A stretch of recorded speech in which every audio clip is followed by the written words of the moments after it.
क्या आप जानते हैं चांद की एक ऐसी भी सूरत है जिससे कि आज तक आप बेखबर हैं। वास्तव में पृथ्वी और चांद के बीच लगने वाले गुरुत्वाकर्षण बल के कारण चांद का रोटेशन टाइम और रेवोल्यूशन टाइम एग्जैक्टली सेम है। यानी कि जितना वक्त चांद को पृथ्वी की पूरी एक परिक्रमा करने में लगता है, उतना ही वक्त इसे अपनी धुरी पर घूमने में भी लगता है। ऐसे में हमेशा चांद की एक ही साइड पृथ्वी के समक्ष रहती है, जिसे हम नाइट टाइम में देख पाते हैं। इस अजीब से फिनोमिनन को एस्ट्रोनॉमी की लैंग्वेज में टाइडल लॉकिंग के नाम से जाना जाता है। और यही टाइडल लॉकिंग रिस्पॉन्सिबल है कि हम आज तक अपने चांद की एक साइड से बेखबर रहे हैं। अब ऐसा भी नहीं है कि आज तक हमने कभी भी इस डार्क साइड ऑफ मून को नहीं देखा है, बल्कि जब जब इसे देखा गया है या फिर इसके आसपास जाने की कोशिश भी की गई है, तो हमेशा कुछ अजीबोगरीब हरकतें ही होती देखी गई हैं।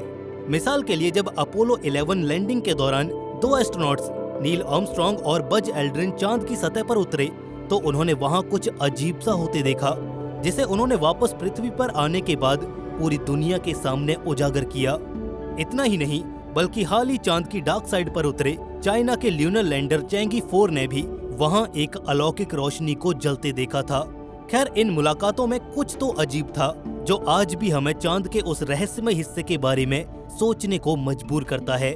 और साथ ही यही अजीब सी फीलिंग हमारे मन में कुछ ऐसे सवालों को भी खड़ा करती है कि आखिर ऐसा क्या है उस चांद के हिस्से में जो हमने अब तक नहीं देखा या फिर उसे हमें दिखाया ही नहीं गया। ऐसी ही ढेरों मिस्ट्रीज और कॉन्स्पिरेसीज के बीच से होकर गुजरेंगे हम आज के इस एपिसोड में, क्योंकि आज हम आपको चांद का वो चेहरा दिखाने वाले हैं जो आज तक पूरी दुनिया से छिपा हुआ था। तो दोस्तों, आइए शुरुआत करते हैं इस यात्रा की with a quick recap of the past. ये कहानी शुरू होती है 20 जुलाई सन 1969 की रोज। रात के 8 बजे का वक्त था। ह्यूस्टन टेक्सास स्थित नासा कंट्रोल सेंटर पर तगड़ी गहमा गहमी थी। हर कोई अपनी आंखों को नीचे उंगलियों को मोड़े बस यही प्रार्थना कर रहा था कि सब कुछ वैसा ही हो जैसा प्लान किया गया था। पहले से मुकर्रर प्लान से हटकर कुछ भी होने का मतलब था मून की फर्स्ट एवर ह्यूमन लैंडिंग पर ग्रहण लगना, और इसकी नासा को बेहद बड़ी कीमत चुकानी पड़ सकती थी। मगर यहाँ नासा और तीनों अंतरिक्ष यात्रियों की किस्मत ने उनका साथ दिया और तमाम बाधाओं और अड़चनों को पार करते हुए सफलतापूर्वक वो मून की ऑर्बिट तक जा पहुंचे, जहां फर्दर चांद की सतह पर उतरने के लिए 2 एस्ट्रोनॉट्स नील आर्मस्ट्रॉन्ग और बज एल्ड्रिन ल्यूनर मॉड्यूल में शिफ्ट हो गए और फौरन ही डिसेंड करते हुए चांद की सतह की ओर बढ़ने लगे। वहीं command module pilot Michael Collins चांद की सतह से करीब 100 किलोमीटर ऊपर ही गर्दिश करने लगे। ऐसे में जब कामयाबी से ये लैंडिंग अंजाम दी गई और नील आर्मस्ट्रॉन्ग ने चांद पर अपना पहला कदम रखने के साथ वो ऐतिहासिक जुमला कहा,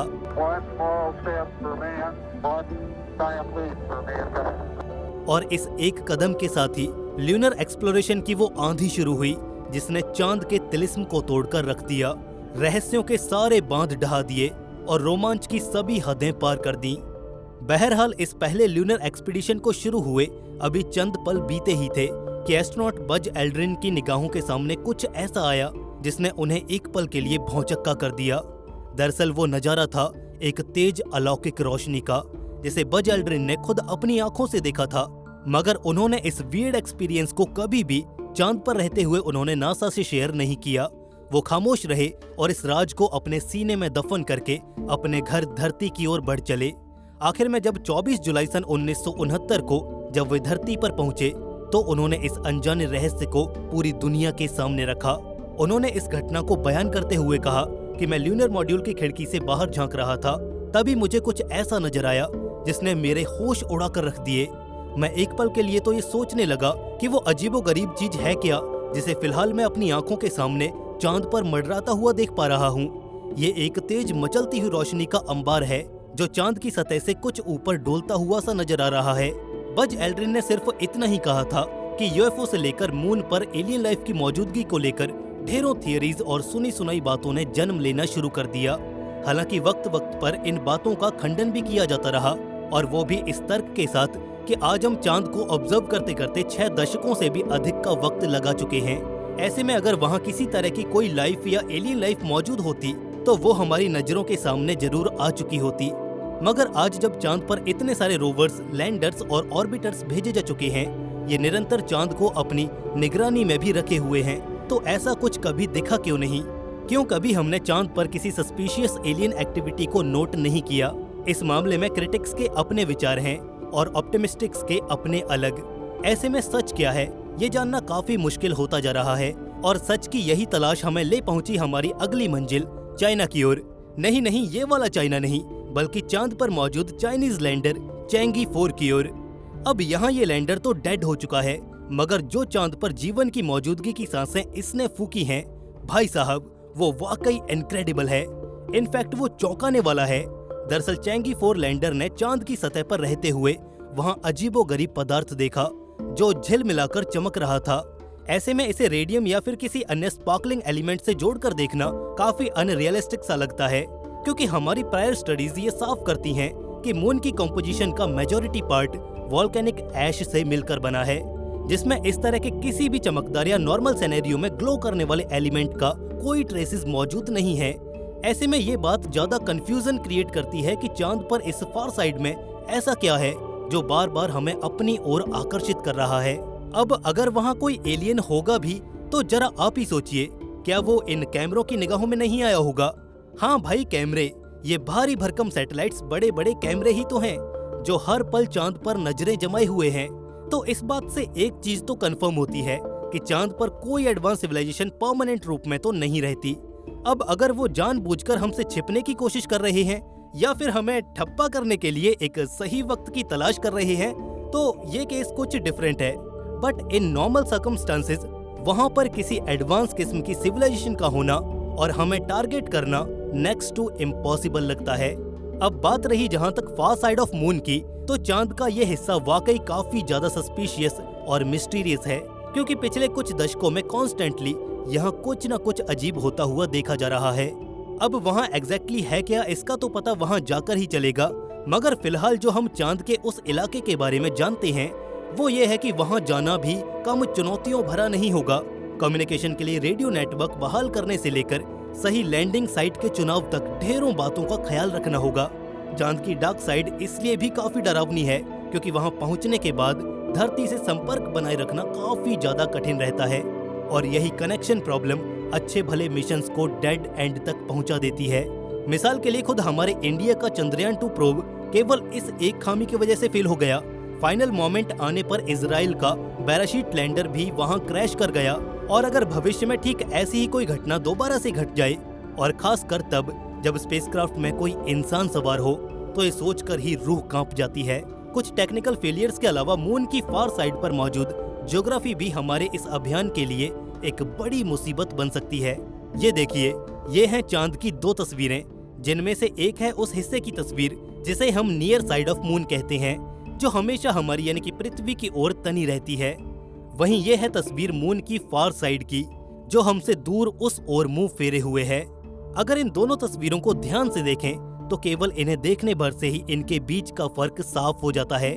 दरअसल मून का वो हिस्सा जो हमेशा धरती की ओर रहता है वो प्रैक्टिकली ज्यादा एक्सेसिबल है, क्योंकि वहाँ लैंड फॉर्म्स ज्यादा इवन हैं बजाय के फार साइड के।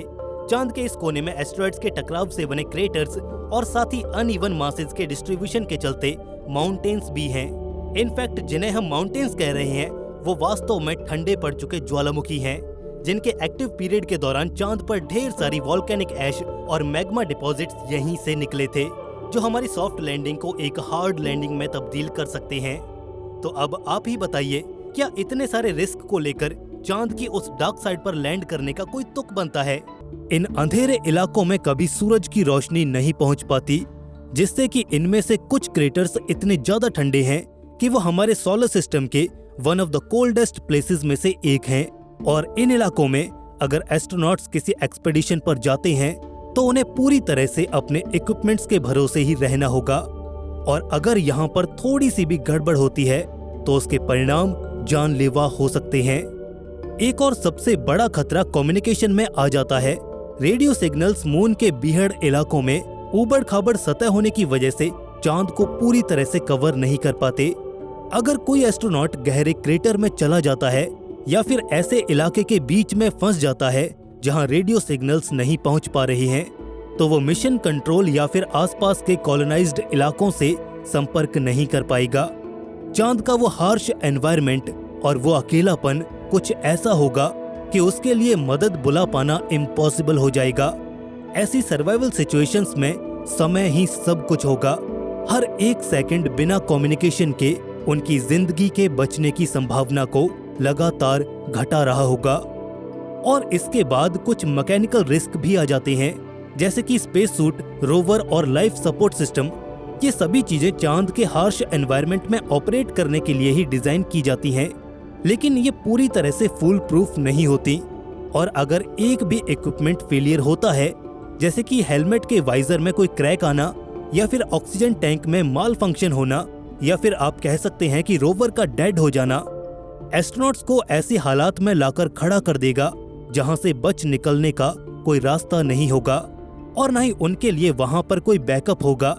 और स्पेस के उस वैक्यूम में किसी गेम की तरह कोई सेकंड चांस नहीं मिलेगा। अपोलो मिशंस के दौरान एस्ट्रोनॉट्स आने वाले इन खतरों से पूरी तरह से अवेयर थे, लेकिन वो मिशन सिर्फ कुछ दिनों के लिए थे। लेकिन नासा का आर्टेमिस मिशन, जिसमें एस्ट्रोनॉट्स को चांद पर कुछ हफ्तों और कुछ महीनों के लिए भी रहना पड़ सकता है, और जितना लंबे समय तक वो चांद पर रहेंगे, उनकी ऐसी किसी परिस्थिति में फंसने या उनके साथ कुछ गलत होने की संभावना उतनी ही ज्यादा बढ़ जाएगी। और यहाँ पर आकर एक रिलायबल रेस्क्यू और कम्युनिकेशन सिस्टम चांद पर बनाई जाने वाली उस कॉलोनी के लिए बहुत ज्यादा जरूरी हो जाता है। इसके बिना हम लंबे समय तक चांद को एक्सप्लोर करने के बारे में सोच भी नहीं सकते। कुछ ऐसे अनजान फैक्टर्स होते हैं जिन्हें हम अक्सर कंसिडर नहीं करते, और चांद पर भी कुछ ऐसे ही फैक्टर्स जरूर मौजूद होंगे जो हमारी प्लानिंग को किसी भी वक्त चौपट कर सकते हैं। हमारे एस्ट्रोनॉट्स किसी भी समय कोई बहुत बड़ी मुसीबत में फंस सकते हैं, और उस समय जो हमें लॉस होगा वो पूरी स्पेस इंडस्ट्री और स्पेस एक्सप्लोरेशन के लिए सबसे बड़ा घाटा साबित हो सकता है। और इसीलिए हमें नए अलार्मिंग सिस्टम्स की बहुत ज्यादा जरूरत है। How lunar distress system works. नया ल्यूनर डिस्ट्रेस सिस्टम हमारे लिए एक टेक्नोलॉजिकल ब्रेक थ्रू है, जो कि स्पेस एक्सप्लोरेशन के समय आने वाले कुछ यूनिक चैलेंजेस को देखते हुए ही बनाया गया है। हालांकि ये एग्जिस्टिंग कॉस्पास सारसैट सिस्टम पर आधारित ही बनाया गया है, जो कि एक सैटेलाइट बेस्ड रेस्क्यू नेटवर्क है, जिसे हम धरती पर अक्सर इस्तेमाल करते हैं। लेकिन इसको चांद के एक्सट्रीम एनवायरनमेंट में अडॉप्ट करने के लिए इसमें बहुत से चेंजेस किए गए हैं। चांद पर कोई भी ऑन ग्राउंड इंफ्रास्ट्रक्चर या फिर जीपीएस नहीं है, और न ही ऐसे टावर्स हैं जिनसे हम सिग्नल्स ट्रांसफर कर पाएं। तो ये नया ल्यूनर डिस्ट्रेस सिस्टम पूरी तरह से सैटेलाइट्स के एक कॉन्स्टलेशन पर आधारित होगा, जो चांद को ऑर्बिट कर रहे होंगे।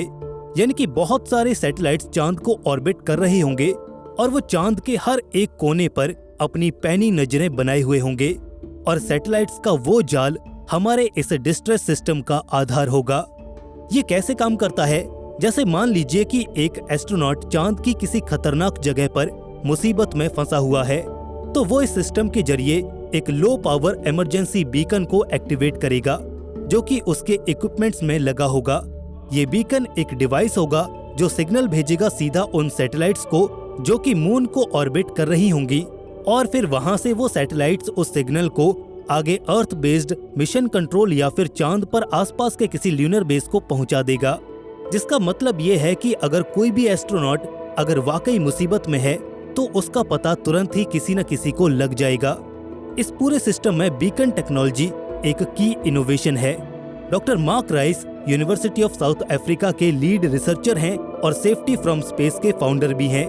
वो एक्सप्लेन करते हैं कि बीकन लो पावर कंडीशंस में भी 10 घंटे तक ट्रांसमिशंस को संभाल सकता है, और ये उन एस्ट्रोनॉट्स के लिए बहुत ही ज्यादा महत्वपूर्ण हो जाता है जो अपने बेस से किसी काम या फिर एक्सप्लोरेशन के लिए बहुत दूर जा रहे होते हैं, और उनके पास बैटरी लाइफ लिमिटेड होती है। उनकी टीम द्वारा डेवलप की गई वेवफॉर्म टेक्नोलॉजी ये सुनिश्चित करती है कि एस्ट्रोनॉट्स के साथ कम्युनिकेशन स्टेबल बना रहे और एनर्जी एफिशिएंट भी हो, जो कि स्पेस में सर्वाइवल के लिए बहुत ज्यादा जरूरी है। इस सिस्टम की एक और खासियत है real time tracking. Satellite network लगातार एस्ट्रोनॉट्स की लोकेशन को मॉनिटर करता रहता है, जिससे मिशन कंट्रोल उनके मूवमेंट्स को ट्रैक कर सकता है, उन कंडीशंस में भी जहां उनका संपर्क बेस या फिर ग्राउंड कंट्रोल से टूट गया हो। और ये कैपेबिलिटी खास तौर पर तब बहुत ज्यादा महत्वपूर्ण हो जाती है जब कोई एस्ट्रोनॉट किसी बहुत ऊंचे पहाड़ के पीछे या फिर किसी गहरे क्रेटर में फंस जाता है। ऐसी इमरजेंसी कंडीशंस में अगर हमें एस्ट्रोनॉट की एकदम प्रिसाइज लोकेशन पता होगी तो वहां पर हमारा उनकी लोकेशन और उनको ट्रैक करने में खर्च होने वाला कीमती समय बच जाता है और हम अपना पूरा ध्यान तेजी से उस रेस्क्यू ऑपरेशन को अंजाम तक पहुंचाने में लगा सकते हैं। ये सिस्टम ऑटोमेटिकली काम करने के लिए भी डिजाइन किया गया है, यानी इसे लगातार इंसानी निगरानी की जरूरत नहीं है। इमरजेंसी में हर एक सेकंड बहुत कीमती होता है और इसके ऑटोमेटेड रिस्पांस सिस्टम के चलते एस्ट्रोनॉट्स अपना पूरा ध्यान खुद के सर्वाइवल पर लगा सकते हैं, क्योंकि उनको ये पता होगा कि इस सिस्टम की वजह से ग्राउंड कंट्रोल या फिर ल्यूनर बेस तक उनकी जानकारी पहुंच गई होगी और उनको रेस्क्यू करने के लिए कोई न कोई मदद जरूर आ रही होगी। ये टेक्नोलॉजी सिर्फ एक सेफ्टी मेजर नहीं है, ये स्पेस एक्सप्लोरेशन के लिए एक गेम चेंजर साबित हो सकता है। लगातार कम्युनिकेशन और लोकेशन ट्रैकिंग की सुविधा देकर ये एस्ट्रोनॉट्स को दूर तक एक्सप्लोर करने का मौका देता है, जिससे एस्ट्रोनॉट्स को ये भरोसा रहता है कि अगर वो चांद पर किसी खतरनाक मिशन पर निकलते हैं तो वो अकेले नहीं होंगे। अगर कहीं पर भी मिशन में कोई गड़बड़ी होती है तो उनके लिए तुरंत मदद हाजिर हो जाएगी। Applications beyond moon. इस रेस्क्यू सिस्टम का सबसे रोमांचक पहलू तो ये है कि इसका इस्तेमाल सिर्फ चांद पर ही नहीं किया जाएगा, बल्कि चांद से परे भी हम इस सिस्टम को यूज कर पाएंगे। जैसे जैसे मानव सभ्यता मंगल और अन्य डीप स्पेस डेस्टिनेशंस के मिशन की तैयारी कर रही है, कम्युनिकेशन और रेस्क्यू टेक्नोलॉजी की जरूरत भी उतनी ही तेजी से बढ़ती जा रही है। चांद पर जिन चुनौतियों का सामना हमें करना पड़ता है, जैसे कि कम्युनिकेशन ब्लैकआउट और लंबे रिस्पॉन्स टाइम, और मंगल पर परिस्थितियां और भी ज्यादा डरावनी हो जाएंगी। मान लीजिए कि अगर कोई एस्ट्रोनॉट मंगल पर किसी गंभीर परिस्थिति में फंस जाता है तो वहां से डिस्ट्रेस कॉल को पृथ्वी तक पहुंचने में 20 मिनट से भी ज्यादा का समय लग जाएगा और ऐसी इमरजेंसी सिचुएशन में एक एक मिनट बहुत भारी पड़ जाते हैं और सिर्फ यही छोटे समय का फर्क ही वहां जीवन और मृत्यु के बीच की दूरी बन जाएगी। लेकिन इस नए सिस्टम के इस्तेमाल से अगर कोई एस्ट्रोनॉट किसी मुसीबत में फंस जाता है तो बीकन टेक्नोलॉजी तुरंत ही इसकी जानकारी धरती पर ग्राउंड कंट्रोल को भेज देगी, लेकिन साथ ही मार्स पर बने बेस पर भी उसकी जानकारी पहुंच जाएगी, जिससे कि उनके साथी उस एस्ट्रोनॉट की मदद के लिए जल्दी से जल्दी कोई रेस्क्यू प्लान बना पाएंगे। यूनिवर्सिटी ऑफ साउथ अफ्रीका की रिसर्चर्स की टीम ने इस टेक्नोलॉजी का एक वर्जन धरती पर भी इस्तेमाल करने के लिए डेवलप किया है, जिसे बीगल कहा जाता है।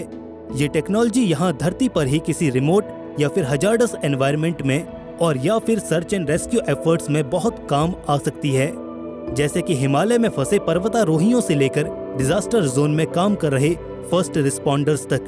बीगल लो पावर कम्युनिकेशन की सुविधा देता है। भले ही वहां पर दूसरे कन्वेंशनल नेटवर्क्स फेल हो जाएं, लेकिन ये टेक्नोलॉजी इतनी रिलायबल है कि ये बुरी से बुरी कंडीशन में भी काम करती रहेगी। बीगल का 2-वे कम्युनिकेशन फीचर इसे और भी ज्यादा यूजफुल बना देता है। ट्रेडिशनल SOS सिस्टम के विपरीत जो सिर्फ एक सिग्नल भेजते हैं, बीगल लोगों को रेस्क्यू के साथ कम्युनिकेट करने की भी सुविधा देता है, जिससे कि वो अपनी परिस्थिति के बारे में लोगों को अपडेट दे सकते हैं। ये रियल टाइम इंफॉर्मेशन रेस्क्यूअर्स को अपने प्लान्स बनाने और उन्हें एग्जीक्यूट करने में बहुत ही ज्यादा हेल्प कर सकती है। इससे समय की भी बचत होती है और जान माल की हानि भी कम हो जाती है। यहाँ पर स्पेस और अर्थ बेस्ड एप्लीकेशंस के बीच हमें एक समानता दिखाई देती है कि कैसे स्पेस टेक्नोलॉजी मानवता के लिए फायदेमंद साबित हो सकती है, चाहे चांद पर एस्ट्रोनॉट्स को बचाने की बात हो या फिर धरती पर गंभीर परिस्थितियों में फंसे लोगों को बचाने की बात हो। बीगल टेक्नोलॉजी ये सुनिश्चित करती है कि कोई भी जो इस टेक्नोलॉजी को यूज कर रहा है वो किसी भी तरह से पहुंच से बाहर ना जाए, उसका किसी भी हालात में कम्युनिकेशन बना रहे। चांद की डार्क साइड को देखकर कोई भी समझ सकता है कि सौरमंडल के शुरुआती दौर में चांद किस तरह की परिस्थितियों से होकर गुजरा है। चांद पर बने छोटे से छोटे और बड़े से बड़े क्रेटर ये सब कुछ बयां करते हैं।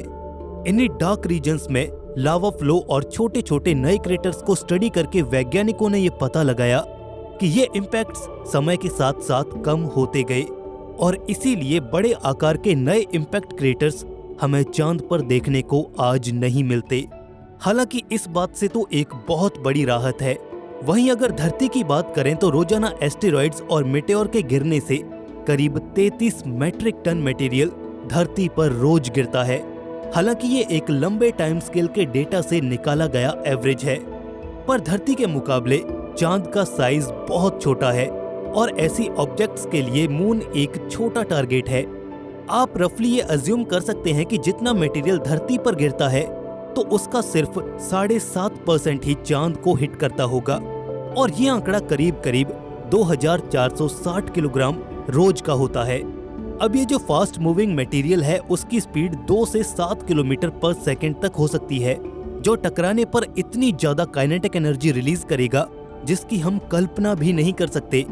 एग्जाम्पल के लिए, अगर 5 किलोग्राम का कोई मेटेओर अगर चांद से टकराता है तो चांद पर करीब 30 फीट गहरा एक क्रेटर बन जाएगा और 75,000 किलो जितना मटेरियल उस गड्ढे यानी कि क्रेटर से रिमूव होगा। अब हमें पता है कि जितना मटेरियल चांद से टकराता है और उसका चांद पर क्या असर पड़ता है, लेकिन यहाँ पर देखने वाली बात यह है कि चांद का total surface area 38 million square kilometres है, धरती के पूरे एशिया कॉन्टिनेंट के बराबर। और ये जो 2460 किलोग्राम का मटेरियल गिरने वाला है, ये 38 मिलियन स्क्वायर किलोमीटर्स पर रैंडमली डिस्ट्रीब्यूट होगा, और मोस्टली इसमें छोटे छोटे पार्टिकल्स ही होते हैं जिनका मास एवरेज 0.0001 ग्राम तक ही होता है। तो कैलकुलेशंस के हिसाब से ये पार्टिकल्स चांद पर 1 सेंटीमीटर डीप फुटप्रिंट्स को मिटाने में 4 मिलियन से लेकर 100 मिलियन साल तक का समय लेंगे, जो कि ह्यूमन टाइम स्केल पर बहुत ही ज्यादा है। इसके अलावा सोलर विंड्स, सोलर फ्लेयर्स और कोरोनल मास इजेक्शन से निकलने वाले सोलर पार्टिकल्स भी चांद की सतह से टकराते हैं और ल्यूनर सॉइल के पार्टिकल्स को रीअरेंज कर देते हैं। इसके अलावा गामा रेज और रेडियो वेव्स, जो कि कॉस्मिक बैकग्राउंड रेडिएशन की शक्ल में हर जगह पर मौजूद होते हैं, कॉस्मिक पार्टिकल्स जैसे कि कॉस्मिक रेज भी चांद तक अपना रास्ता बना लेती हैं। ये सारी चीजें उन फुटप्रिंट्स के गायब होने की प्रोसेस में किसी कैटालिस्ट का काम करती हैं। हमारा चांद बहुत से वॉलेटाइल एलिमेंट्स और कंपाउंड से भरा पड़ा है। ल्यूनर सॉइल में हाइड्रोजन, मीथेन, अमोनिया और इसके अलावा भी बहुत कुछ है। जब स्पेस से आने वाले ये पार्टिकल्स बहुत तेजी से चांद की सरफेस को हिट करते हैं तो वो सारी एनर्जी इन एलिमेंट्स में ट्रांसफर हो जाती है, जिससे ये एक्साइट होकर स्पेस में उड़ जाते हैं और कभी कभी चांद की ग्रेविटी को छोड़कर स्पेस में भी चले जाते हैं। चांद की ऊपरी सतह में oxygen, sodium, magnesium, aluminium, silicon, calcium, titanium और आयरन तक पाया जाता है। जब इन इम्पैक्ट से मिलने वाली एनर्जी और सनलाइट इन पर पड़ती है, जैसे कि सोडियम पर, तो ये बहुत जल्दी अपना इलेक्ट्रॉन रिलीज करके आयोनाइज हो जाता है और आयोनाइज्ड पार्टिकल्स को सोलर विंड्स बड़ी ही आसानी से उड़ाकर ले जाती हैं। तो ये सारी चीजें चांद पर हमेशा से चलती आई हैं और हमेशा ऐसे ही चलती रहेंगी। अगर इन सब प्रोसेसेस का कंक्लूजन निकाला जाए तो चांद हर पल अपना एटमॉस्फेयर खोता जा रहा है, जो वाकई एक सैड पार्ट ऑफ रियलिटी है। हम वैसे तो कह देते हैं कि चांद पर कोई भी एटमॉस्फेयर नहीं है, और है भी तो वो बहुत कम, लेकिन कितना कम, चलिए जानते हैं। धरती की अगर बात करें तो सी लेवल पर एटमॉस्फेयर में करीब 10⁻19 मॉलिक्यूल्स पर क्यूबिक सेंटीमीटर में पाए जाते हैं, लेकिन वहीं चांद पर हर क्यूबिक सेंटीमीटर में सिर्फ 10 लाख मॉलिक्यूल्स ही मौजूद होते हैं, और इनमें से ज्यादातर नोबल गैसेज ही होती हैं, जो मोस्ट ऑफ द टाइम एक ही जगह पर टिकी रहती हैं, क्योंकि नोबल गैसेज ज्यादा रिएक्ट नहीं करती। जब चांद पर कोई मेटेओर शावर होती है तो जैसे ही वो मेटेओर के पार्टिकल्स चांद की सतह से टकराते हैं तो चांद की सतह से कुछ डस्ट पार्टिकल्स उड़कर एटमॉस्फेयर में चले जाते हैं, जिसकी वजह से यहाँ की एटमॉस्फेरिक डेंसिटी हल्की सी बढ़ जाती है। और फिर जब ये धूल दोबारा से सरफेस पर बैठती है तो फुटप्रिंट्स के डिग्रेड होने की प्रोसेस 2 गुना ज्यादा तेज हो जाती है। ह्यूमन एक्टिविटीज जैसे कि लैंडर्स, रोवर्स, लॉन्चिंग और landing, including natural activities like meteor shower, इन फुटप्रिंट्स, फुटपाथ्स और रोवर ट्रैक्स को कुछ 10 लाख साल या कुछ लाख साल, इवन कुछ हजार सालों में भी मिटा सकती है। तो इम्पैक्ट से ज्यादा कंसर्निंग यहाँ पर सेटलिंग डाउन पार्टिकल्स हैं, जो इन प्रिंट्स को ऊपर की एक लेयर से ढक देंगे और ये बहुत जल्दी मिट जाएंगे। अब बात करते हैं इंटरनल इवेंट्स यानी कि चांद पर चलने वाली गतिविधियां, जैसे कि मून क्वेक्स के बारे में। जब से हमने चांद को समझना शुरू किया है तब से ही हम चांद पर होने वाली हलचलों को रिकॉर्ड करने के लिए वहां पर कई सिस्मोमीटर्स छोड़कर आए हैं। हाल ही में भारत के चंद्रयान 3 ने भी मून क्वेक्स को कंफर्म कर दिया है। तो इतने सारे डेटा से हमने मून क्वेक्स को 4 पार्ट्स में डिवाइड किया है। डीप मून क्वेक्स जो कि सरफेस के करीब 700 किलोमीटर नीचे आते हैं, ये मेनली हमारी अर्थ की टाइडल फोर्सेस की वजह से जनरेट होते हैं। सरफेस वाइब्रेशंस जो कि किसी एस्टेरॉयड या मेटेओर के इम्पैक्ट की वजह से बनती हैं। थर्मल क्वेक्स ये चांद पर चल रहे डे नाइट साइकिल की वजह से बनते हैं। दिन में ज्यादा गर्मी होने की वजह से चांद की सतह एक्सपैंड होती है, तो वहीं रात को टेम्परेचर -180 डिग्री सेल्सियस तक चला जाता है, तो ल्यूनर सरफेस कॉन्ट्रैक्ट होने लगती है, जिसकी वजह से थर्मल क्वेक्स आते हैं। और चौथे नंबर पर है शैलो मून क्वेक्स। ये चांद की ऊपरी सतह से 20 से 30 किलोमीटर नीचे बनते हैं। यहाँ पहले जो 3 मून क्वेक्स हैं वो सिस्मिक स्केल पर बहुत छोटे होते हैं, माइल्ड होते हैं और हार्मलेस होते हैं। ये ल्यूनर सरफेस पर पार्टिकल्स को रीअरेंज या डिफॉर्म नहीं कर सकते। लेकिन जो शैलो मून क्वेक्स हैं वो सिस्मिक स्केल पर 5.5 तक भी जा सकते हैं। इनमें दूसरे मून क्वेक्स के कंपैरिजन में हजारों गुना ज्यादा पावर होती है। पृथ्वी से अगर कंपेयर करें तो यहाँ धरती पर सबसे ताकतवर अर्थक्वेक मैक्सिमम 2 मिनट तक रह सकता है, लेकिन चांद पर शैलो मून क्वेक्स 10 मिनट तक अपना भयंकर रूप दिखा सकते हैं। एक भी ऐसा मून क्वेक उन प्रिंट्स के नीचे के इलाकों में अगर आ जाता है तो वो करोड़ों, लाखों और हजारों सालों का टाइम स्केल धरा का धरा रह जाएगा, क्योंकि यहाँ सिर्फ कुछ मिनट्स में सारा खेल खत्म हो जाएगा। बिल्कुल ऐसा लगेगा मानो इंसानों ने कभी चांद पर कदम रखा ही नहीं था। अपोलो सिस्मिक नेटवर्क ने 8 सालों की अपनी लाइफ में चांद पर करीब 28 हाई मैग्नीट्यूड मून क्वेक्स को स्टडी किया था। उस डेटा से हाल ही में की गई स्टडी से एक बात तो साफ है कि चांद अपने अंदर ही खुद बहुत एक्टिव है, और इसी वजह से पिछले कुछ 100 मिलियन सालों में चांद 50 मीटर तक सिकुड़ गया है। जैसे जैसे इसकी कोर और इंटीरियर ठंडा पड़ता जा रहा है, ये उतना ही सिकुड़ता भी जा रहा है। अपोलो 17 साइट पर जो large magnitude moon quake record किया गया था, उसका सेंटर करीब 13 किलोमीटर दूर था, लेकिन फिर भी फुटप्रिंट्स, एस्ट्रोनॉट्स के फुटपाथ और ल्यूनर व्हीकल के ट्रैक्स को कुछ भी नहीं हुआ।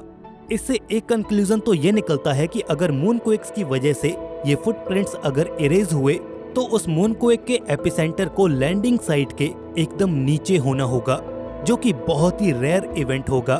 तो हम ये कह सकते हैं कि मानव सभ्यता के कदमों के निशान चांद पर लाखों करोड़ों सालों तक रह सकते हैं। सिर्फ कुछ रेयर केसेस में ही अगर डायरेक्ट उनके ऊपर कोई एस्टेरॉयड या कोई भी इम्पैक्ट होता है, और या फिर उस जगह के बिल्कुल नीचे कोई बहुत बड़ा मून क्वेक आता है, सिर्फ उसी केस में ये प्रिंट्स इरेज हो सकते हैं। और ऐसे रेयर इवेंट्स होने की संभावना भी करोड़ों अरबों में सिर्फ एक है। Human activities obviously moon surface को जल्दी डिग्रेड करेंगी, पर अगर इंसान चांद पर पहुंचते हैं तो वो इन धरोहरों को सहेजने का प्रयास जरूर करेंगे। दोस्तों, भारत के चंद्रयान 3 मिशन ने ल्यूनर साउथ पोल पर सॉफ्ट लैंडिंग करके पूरी दुनिया में एक नया इतिहास रच दिया है, क्योंकि ऐसा कारनामा करने वाला भारत दुनिया का इकलौता देश है। भारत की इस सफलता का जश्न पूरी दुनिया में मनाया गया। लेकिन दोस्तों, क्या आपको पता है कि चंद्रयान 3 ने अपने एक्सपेरिमेंट के दौरान ल्यूनर सरफेस पर सल्फर और ऑक्सीजन की खोज भी की है। चंद्रयान 3 की ये खोज पूरी दुनिया के लिए एक मील का पत्थर साबित हो सकती है।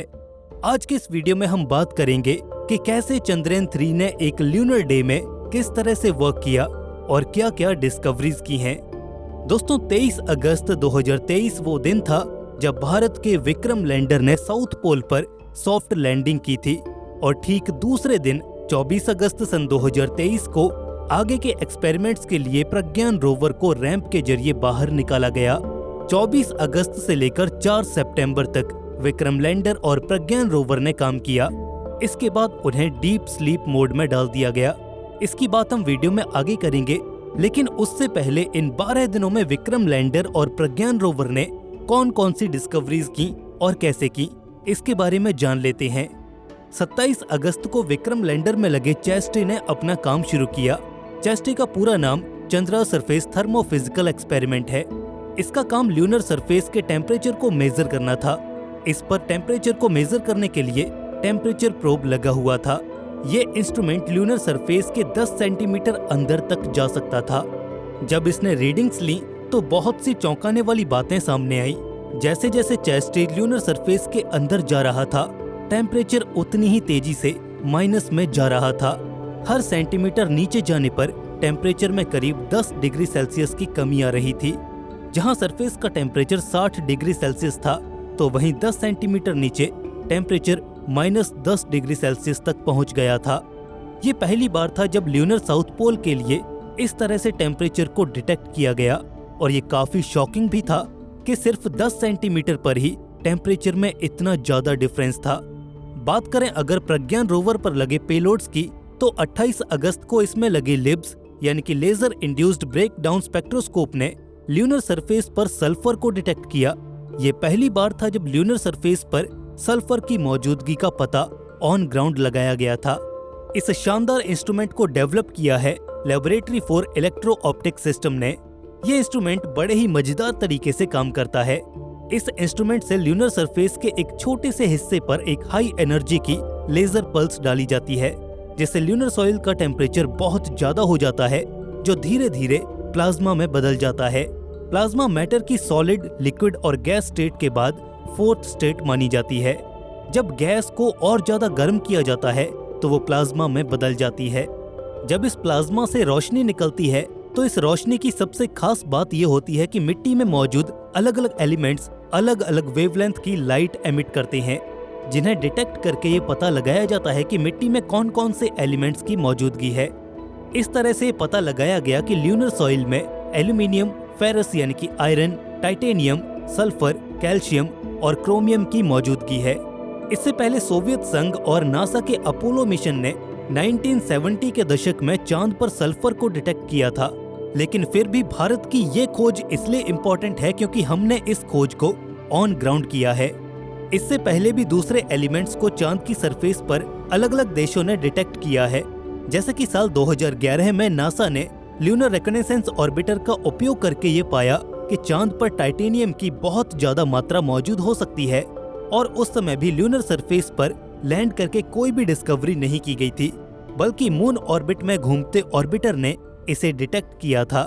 ठीक ऐसे ही साल 2007 में जापान के एक स्पेसक्राफ्ट ने चांद पर यूरेनियम की मौजूदगी का पता लगाया था, लेकिन इन ऑर्बिटर और स्पेसक्राफ्ट में काम ली गई टेक्नोलॉजी से काफी ज्यादा बेहतरीन टेक्नोलॉजी का उपयोग लिब्स में किया गया है, जिसके कारण पूरे विश्वास के साथ ये कहा जा सकता है कि ल्यूनर सरफेस पर सल्फर के अलावा मैग्नीज, सिलिकॉन और ऑक्सीजन की मौजूदगी भी है।